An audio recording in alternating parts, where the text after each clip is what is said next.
அவன் வந்தாலும் ஒரு லூசுத்தனமாக பேசுகிறான். ஒரு அரசாங்கம் நடத்தக்கூடிய ஒரு கிளினிக்கில் வந்து இந்த மாதிரி கிட்னியை திருடுறாங்கன்னு சொன்னால் இதுவரை எந்த கிட்னியை எந்த அரசாங்கத்தில் திருடினாங்க? கிட்னி விற்று தான் பொழப்பு நடத்தணுங்கிற அவசியம் இல்லை. நான் ஏற்கனவே சீனிவாசனை வந்து எனக்கு இளமை பருவத்திலேருந்தே தெரியும், புரியுதா? அவர் ஏறக்குறைய இன்றைக்கி ஒரு 150 ஏலச்சீட்டு company, public limited company, private limited company நடத்துகிறார். டெல்லியிலே அவருக்கு 5 பிரான்ச் வச்சுருக்காரு, புரியுதா? பெரிய அளவில் ஏலச்சீட்டு நடத்தினார். அதில் அப்புறம் இன்ஜினியரிங் காலேஜு இவருக்கு எப்படியாவது ஏன்னு கேட்டிங்கன்னா, இவர் ரெட்டியார், கேஎன் நேரு ரெட்டியார். கேஎன் நேரு பையன் அந்த தொகுதியினுடைய எம்பி, அந்த தொகுதியினுடைய எம்எல்ஏ வந்து இவருடைய சீனிவாசனுடைய பையன். இதெல்லாம் ஒரு டாமினேஷனாக இருக்குது, ரெட்டியாருடைய டாமினேஷனாக இருக்குது. இதை உடைக்கணும் அப்படிங்கிறதுக்காக இவங்க பிளான் பண்ணி செய்யக்கூடிய வேலைகள், புரியுதா? லூசானி திருடுன்னு சொல்லலை. அவர் என்ன சொன்னார்? அதில் முறைகேடு நடந்திருக்கிறதுக்கு வாய்ப்பு இருக்குது அப்படின்னு தான் சொன்னார். முறைகேடுன்னு தான் சொன்னாரே தவிர திருட்டுன்னு சொல்ல. திருட்டுங்கிறது வேற, முறைகேடு நடந்திருக்குன்னு சொன்னாருமா. என்ன பேசுகிற நீ? அதை அவருடைய ஸ்டேட்மெண்ட்டை படிச்சியா இல்லையா? படிச்சேன். அதுதான் இந்த மாதிரி தப்பு தான். ஆனா அது வந்து கிட்னி திருட்டுன்னு யாரும் சொல்லாதீங்க, முறைகேடு. அப்புறம் ஆனா கிட்னி காணாம போனது உண்மைதானே? திருட்டு என்ன? திருட்டு கார்ல போறீங்க, ஒரு ஸ்கூட்டர்காரன் வந்து கார்ல இடிச்சிருப்பான். ஆனால் அங்கே இருக்க லோக்கலில் இருக்கவங்க பூரா அங்கே வேடிக்கை பார்க்குறவன் அவன் எல்லாம் சொல்லுவாங்க கார் வந்து இடிச்சிருச்சும்மா. காரை வந்து அவன் இடிச்சிருப்பான், ஆனால் காருக்காரன் தான் இடிச்சிட்டாம்மா. எப்பயுமே பெரிய ஆளை பார்த்து தான் குறை சொல்லுவாங்களே தவிர சின்ன ஆளை பார்த்து குறை சொல்ல மாட்டான். எங்களை வந்து குற்றவாளின்னு சொல்கிறீங்க, நாங்கள் இவ்வளோ பணம் போட்டு கார் வச்சுருக்கோம். அப்போ இந்த காருக்கு இத்தனை 7 கோடி 8 கோடி ரூபாய் கார் ஓட்டுறோம்னா அப்போ நாங்கள் எத்தனை பேர்த்துடைய கிட்னியை வந்து நாங்கள் விற்று இதை வாங்க முடியும்? அதனால தப்பான தகவலை பரப்புரை பண்ணுறாங்கங்கிறத எடுத்துக்காட்டுறாங்க. அதெல்லாம் நீங்களாக கற்பனை பண்ணிக்கிறாதீங்க. இந்த காலத்தில் எதையும் ஏமாற்ற முடியாது. ஒன்றை ஏமாற்ற முடியுமா?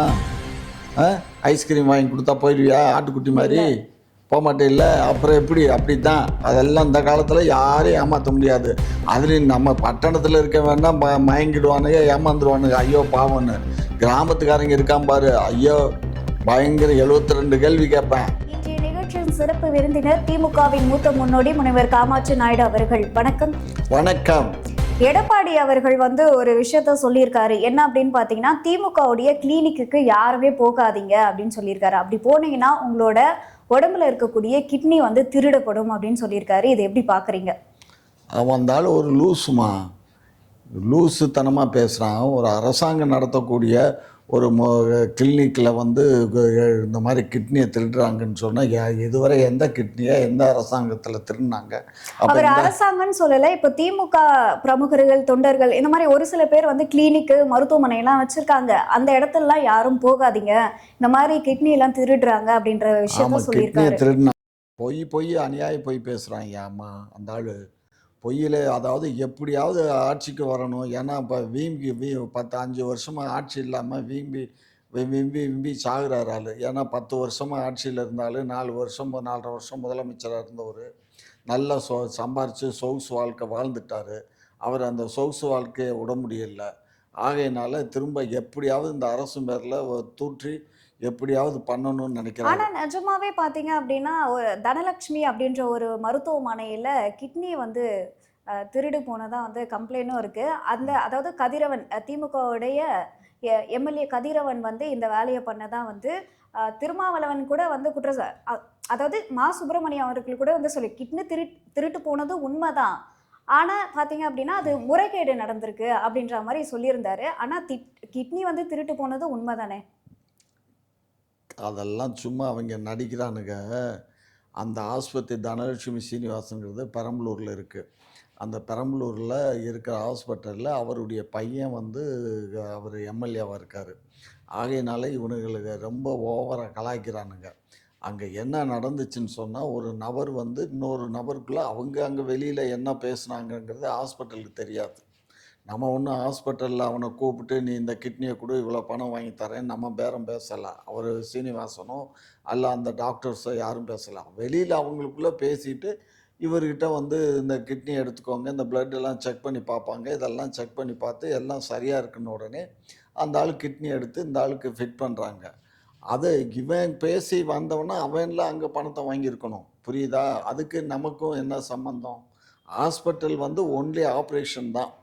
அந்த ஆப்பரேஷனுக்கு அவங்கள்ட்ட அவங்க சார்ஜ் வாங்கிக்குவாங்க. இது கூட அரசு அனுமதி ஆனா, நம்ம இல்ல. அவங்க என்ன சொல்றாங்க அப்டின்னா, இந்த மாரி வந்து பணத்துக்காக ரொம்ப கஷ்டப்படுற கூலி வேலை செய்ற ஆட்கள சூஸ் பண்ணி, அவங்களுக்கு பணம் குடுக்குறேன் அப்டின்னு சொல்லி ஏமாத்தி, இந்த மாரியான ஒரு வேலைய வந்து பண்றாங்க அது அப்டின்னு நம்ம சொல்றாங்க. அந்த ஹாஸ்பிட்டல்ல அப்படி பண்றதில்ல. அவர் ஒண்ணும் கிட்னி வித்து தான் பொழப்பு நடத்தணுங்கிற அவசியம் இல்ல. நான் ஏற்கனவே சீனிவாசன வந்து எனக்கு இளமை பருவத்திலிருந்தே தெரியும். புரியுதா?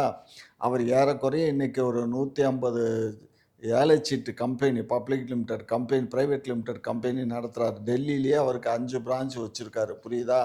பெரிய அளவுல ஏலச்சீட்டு நடத்துனாரு. அதுல அப்புறம் இன்ஜினியரிங் காலேஜ், ஆர்ட்ஸ் காலேஜ், அதுக்கப்புறம் வந்து மெட்ரிகுலேஷன் ஸ்கூலு, சிபிஎஸ்இ ஸ்கூலு, அதுக்கப்புறம் தான் இப்போ தான் போட்டு ஒரு 10 வருஷம் தான் ஆகுது மெடிக்கல் காலேஜ் போட்டு. சரிங்களா? இவருக்கு எப்படியாவது ஏன்னு கேட்டிங்கன்னா, இவரு ரெட்டியாரு. கே.என். நேரு ரெட்டியாரு. கே.என். நேரு பையன் அந்த தொகுதியினுடைய எம்பி. அந்த தொகுதியினுடைய எம்எல்ஏ வந்து இவருடைய சீனிவாசனுடைய பையன். இதெல்லாம் ஒரு டாமினேஷனா இருக்குது. ரெட்டியாருடைய டாமினேஷனா இருக்குது. இத உடைக்கணும் அப்படிங்கிறதுக்காக இவங்க பிளான் பண்ணி செய்யக்கூடிய வேலைகள். புரியுதா? மற்றபடி அங்க வந்து இதுல ஹாஸ்பிட்டலுக்கும், அவங்க கிட்னி குடுத்தவனுக்கும் சம்மந்தம் இல்ல. அவங்க கூட்டிட்டு வர்றாங்க, இவன் கிட்னி எடுத்துக்க சம்மந்தமான்னு கேட்டா, உங்க பேப்பர்லயும் எழுதி வாங்கிட்டு தான். சும்மாலாம் பண்ண முடியாது. அவங்களுக்கு சில ஃபார்மாலிட்டீஸ்லாம் இருக்கு.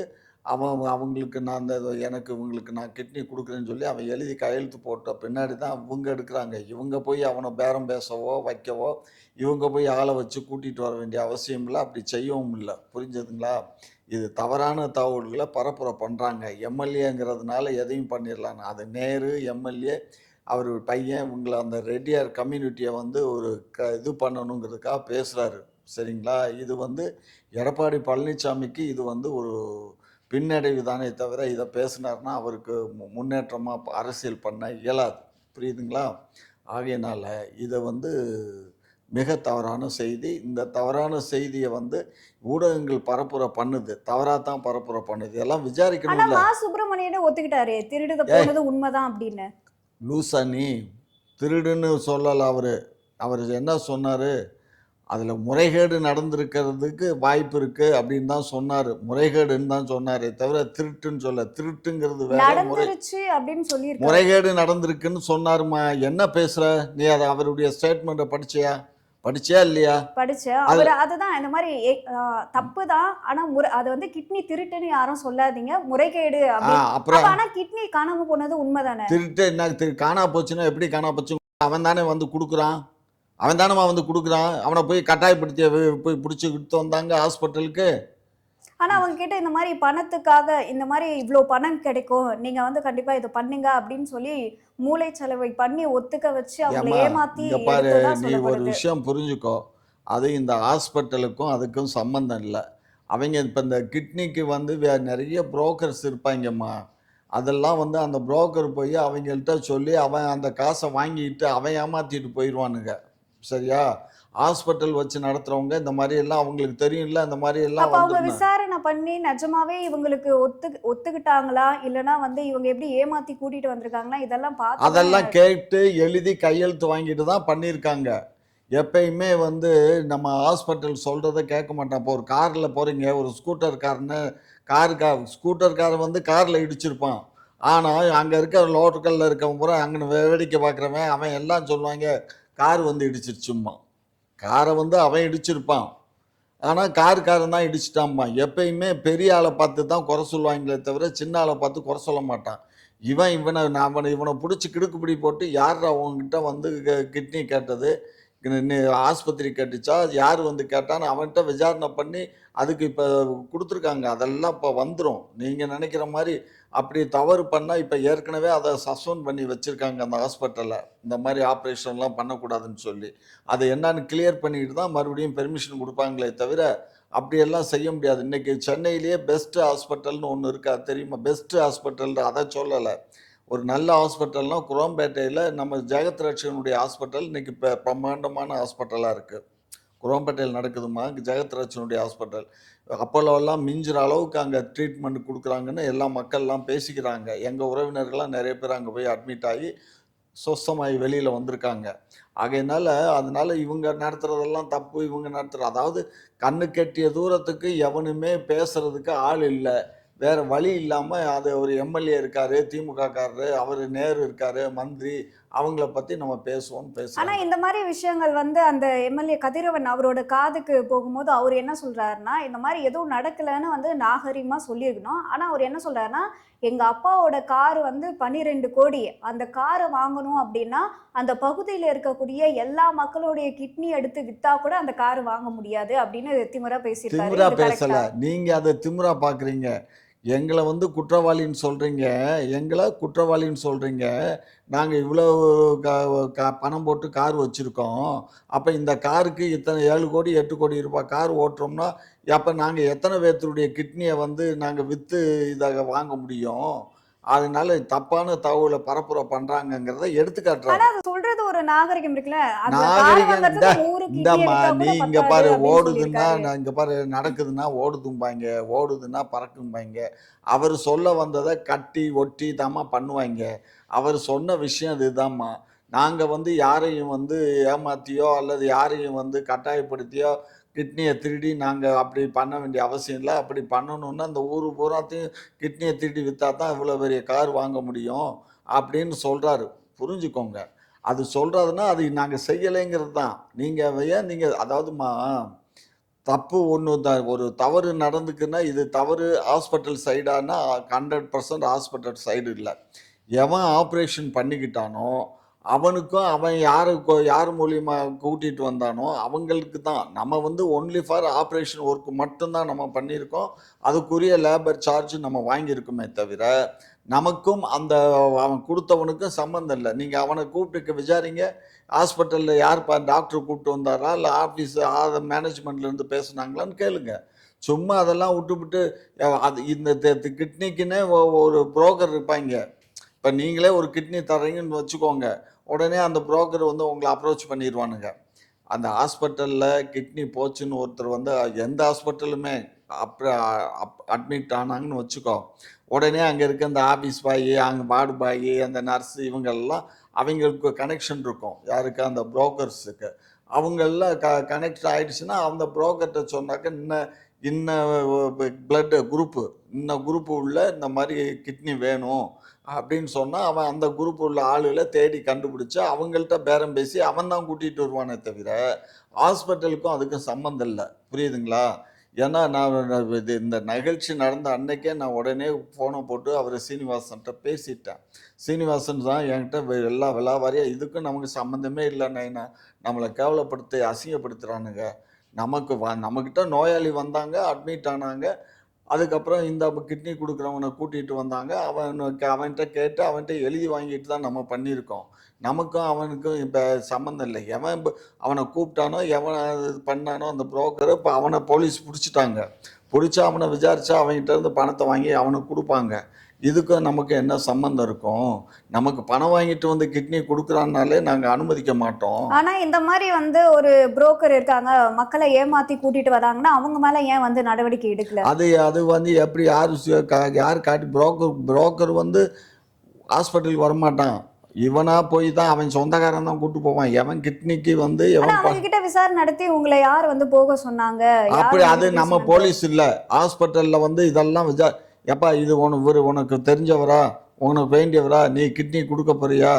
ஆமையா அப்படின்னா அந்த ஃபார்மில் படித்து பார்த்துட்டு கையெழுத்த போடுன்னு வாங்கிக்குவாங்களே தவிர அவங்க வந்து நீ யார், நீ எது ரூபாய் வாங்கிட்டு வர்றியா வைக்கிறியாங்கிறதெல்லாம் அவங்க வேலை இல்லை. அது டாக்டர்ஸுடைய வேலை இல்லை. புரிஞ்சதா? அது வந்து யார் பண்ணணும்?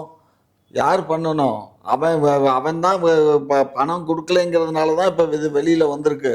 அவன் அந்த புரோக்கர் நாய் கரெக்டாக பணத்தை கொடுத்துருந்தான்னு வச்சுக்கோ, இது வெளியில் வருமா? அந்த விஷயம் வராது. அப்போ இது யார் மேலே தப்பு? அந்த புரோக்கர் மேலே தப்பு. இவன் எதுக்கு புரோக்கர்கிட்ட போய் கிட்னி பணம் தருங்கிறான்? கொடுக்கலன்றதுனால கூட இது வெளியே வரல, ஏமாத்தி வேற ஏதோ பொய் சொல்லி வந்து இந்த மாதிரி ஒரு விஷயத்த பண்ணதான் சொல்றாங்க. அதெல்லாம் நீங்களா கற்பனை பண்ணிக்கிறாதீங்க. இந்த காலத்தில் எதையும் ஏமாற்ற முடியாது. ஒன்றை ஏமாற்ற முடியுமா? ஐஸ்கிரீம் வாங்கி கொடுத்தா போயிடுவியா ஆட்டுக்குட்டி மாதிரி? போக மாட்டே இல்லை. அப்புறம் எப்படி? அப்படித்தான். அதெல்லாம் இந்த காலத்தில் யாரையும் ஏமாற்ற முடியாது. அதுலேயும் நம்ம பட்டணத்தில் இருக்க வேணா மயங்கிடுவானுங்க, ஏமாந்துருவானுங்க. ஐயோ பாவம்னு. கிராமத்துக்காரங்க இருக்கான் பாரு, ஐயோ பயங்கர 72 கேள்வி கேட்பேன்.